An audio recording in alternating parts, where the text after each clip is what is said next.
Hey YouTube, it's been a long time since I've done this. Thank you very much for all the folks that have taken time out of their day to watch any of these videos, listening to me run my damn mouth talking about a whole lot of nothing. Hopefully you find a little bit of value.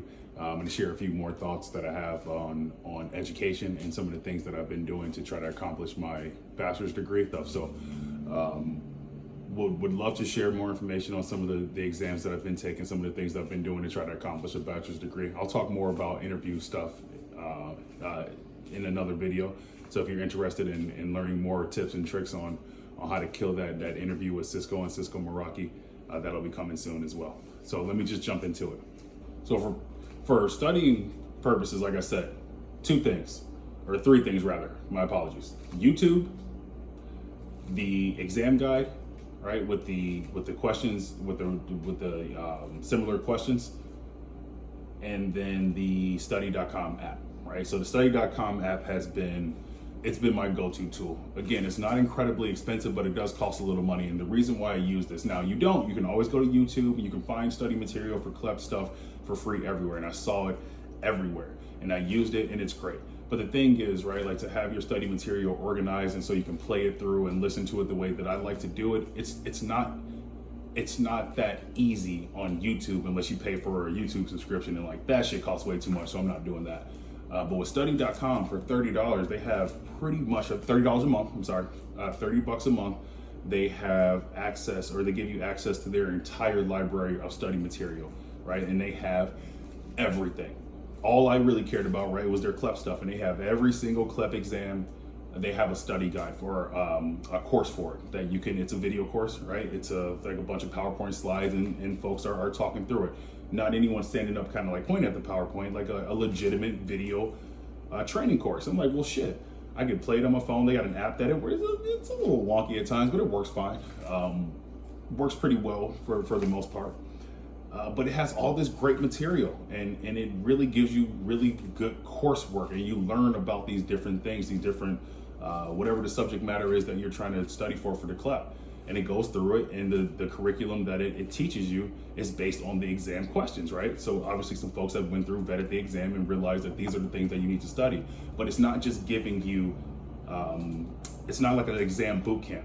It's actually teaching you accounting, right? So like the first course that I took just to really give it a test to make sure that it was what I wanted was the financial accounting course.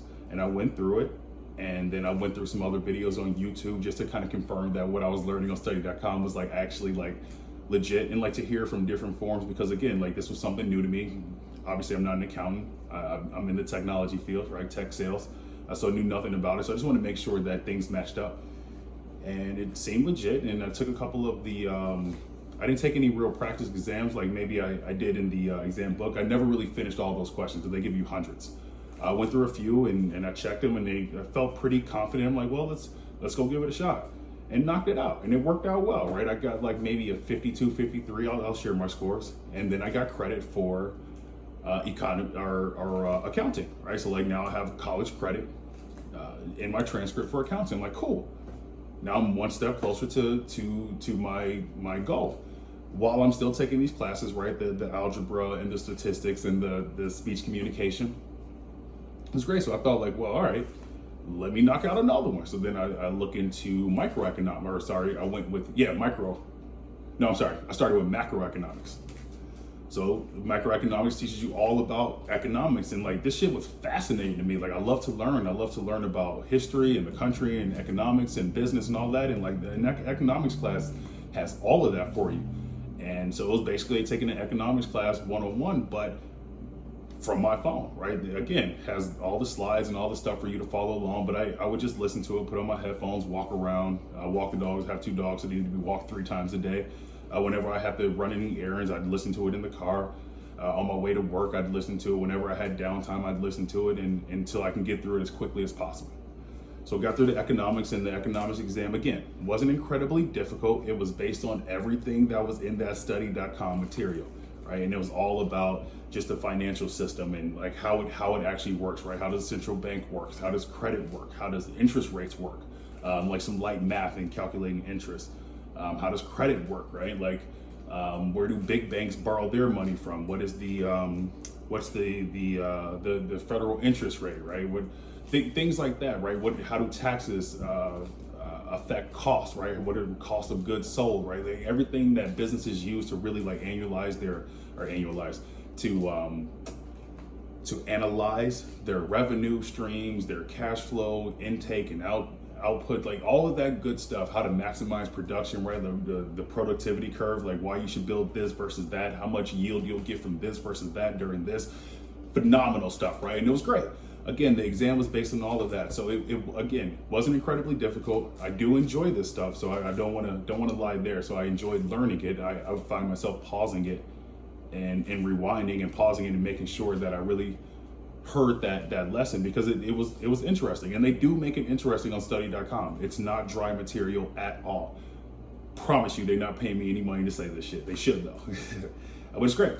Took the exam, worked out, boom, got more college credit. I'm like, oh shit, let's go, baby, right? So like at this point, I'm probably like 30-40%, like it shows you, I'll show you the screenshot, it shows you like your like a pie chart and how your percentage towards your goal of graduating. So now I'm at like 30%, and like I haven't even finished a class yet. So I'm like, all right, this Clep shit is real deal. So get through the classes. No, actually take one more exam before that semester is over. I take microeconomics, and I'm feeling myself, right? So I get into microeconomics is all about kind of like how you spend your money, how you make personal decisions based on how things cost, right? Based on employment and wages, and like all these things are interconnected. Like it does go hand in hand with macroeconomics, but it's more of a focus on how we're going to as a business extract money out of the consumer, and as a consumer, how are you going to how you best feel to spend your money based on your income level and the cost of goods and the economy at the time and things like that, and alternatives, right? Like, would you buy an apple for $5 if oranges were $2? Like, probably not. Like, that's expensive for both of them, but I'm probably just gonna eat oranges for this week. I'm not gonna spend $5 on an apple. So like making those kind of decisions and like how folks make those decisions, it was all about that. So I'm like, this shit's very similar. I get through the curriculum again, study.com, YouTube, the exam guide, go register for the exam, take the exam, fail, right? By like 2 points. I'm like, ah. So like the shitty part of the Clep exam, if you do fail, you have two options at that point. You can now take the actual class, right? Because the college doesn't want you to take the exam back to back, or you can wait 3 months and then attempt the exam again. So I'm gonna attempt it again because I was relatively close. But just to know, like, they're not, it's not that you could just zoom through it and just go through and pass and it'll be good. Like, you do want to take some time to really understand the material. Check yourself against the exam guide. Check yourself with YouTube videos, right? Like, really make sure that you understand the terminology and how to interpret those damn charts, man, because there's a lot of charts that you need to interpret from microeconomics that they pay attention to that shit. And then I moved on to the I'm not gonna lie, I wanted something that I felt like was a bit easier. I'm really, again, I switched my major to politics. Really love politics, love the government, love how the government has. I'm really into politics, right? I like history. I like to know how things were formed, how the government started, and like where we are now and how we got here and all that good stuff. And the U.S. government exam is pretty much all about that, like why we vote, how voters choose their candidates, like who's more likely to get elected, right? Like this exam was all about that. Again, study.com, YouTube, and that's all I used. Went into the exam, knocked it out pretty quickly, because this is something that if you follow politics or you're into governmental kind of things, right? Like a lot of the terminology you'd be familiar with, like how the House and Senate work and how legislation is drawn up and you know, like how many representatives are here and like the age, right? Like it's very similar to like the Constitution exam, but like just a little bit more in depth, right? Like more about some foreign policy, right? Election practices and historical things like that, and impeachment, and like who has final say and things like that, and veto. So like just some of those key terms, like if you're familiar with all that stuff and you follow it, that's a good one to start with. You'll knock it out in no time. So that's and again, right? So I did that. Actually, I took a break. So from the first semester, those 3 classes kind of kicked my butt. Those 3 classes plus work, plus the little kids and fucking just life, man, shit in general. I'm like, I ain't taking 3 classes again. I'm gonna slow that shit down. That's way too much. Even though they were 100% online, mind you, right? I have never stepped foot inside of a college class to take any of these courses, right? Like, has not happened. The one course, the statistics course, I did have to take live online, so like with an instructor, but I rarely had my video on, just listening to the instruction. It was always recorded, so if I missed anything, I would go back, but I made sure that I was in class every day to kind of get that credit. It wasn't every day, it was once a week to get that credit, and it worked out. But so I took a break, knocked out the US government exam, and so now I'm at like 55% like completed, and I've done 1 semester of community college. I'm like, well, shit. Let's go, baby. I'm starting to look at like, maybe I will go for the bachelor's, right? Like, you know, getting tuition reimbursement from Cisco, so I'm not paying $1 for this shit. So like, why not? But let's finish the task at hand, all right? So like, I signed up for 2 more classes. I started looking at Clep again, I think, and I started building out like what's next. This damn science, I knew it was going to be a beast. It counts for like double the amount of credits as the other exams, and it was a beast, right? It gets into genetics, physical science, geology, astronomy,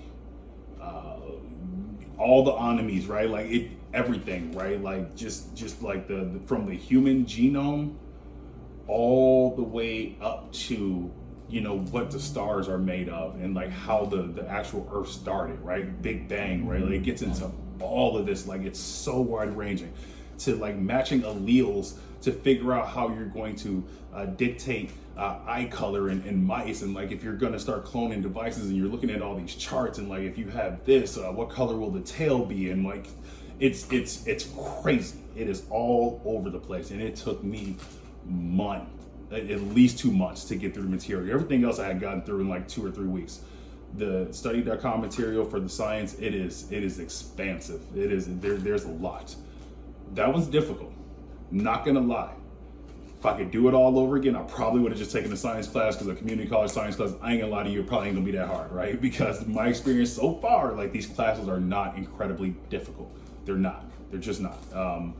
But studying for that science exam, so at this point, like, I'm already invested, I finished the material, like, I felt like I don't want to waste a month listening to the same stuff and not actually take the exam. But I had to take notes and like get my notebook back out and like really kind of, you know, get after it, and barely passed that one, but did pass. And now like I sit at 75% complete towards an associate's degree. Again, I enrolled in my first class in February. We're now in December. I'm taking the 2 classes just ended. I was taking Latin American history and world geography. Very easy classes. Did not step foot inside a class. They were not live. They're all online coursework. So I plan on having graduating with my associate's degree sometime in maybe spring or early summer next year, and it just hasn't taken that long. So I encourage anyone that has been thinking about going to school and felt like they may not have had that much time, or maybe it's not worth it. I can't talk about the worth, right? Like, I always think that the more education, the more better, right? But as far as time goes, if you look into these Clep exams and then look into online school through your community college, it's not incredibly expensive. It's not incredibly time consuming. Like, you can get a degree in a relatively short amount of time. All right, I'm 37. I turn 37 next year. I plan on having a bachelor's at this point well before 40, because it's zooming through. I'm going to take another Clep exam soon. Right now I'm studying the social science stuff, so it's kind of like sociology and history and science and all that stuff. And enroll in a couple of classes for next semester. I'm guessing that I'll be at 95% complete at that point, and hopefully only have to take maybe one more class, maybe one more Clep exam going forward. So again, if you have any questions or thoughts and you want to know a little bit more about any of those exams in depth, I'll probably record a video about each of them just so you can kind of know what to expect. But that's what I've done. Let me know your thoughts. Thanks for watching.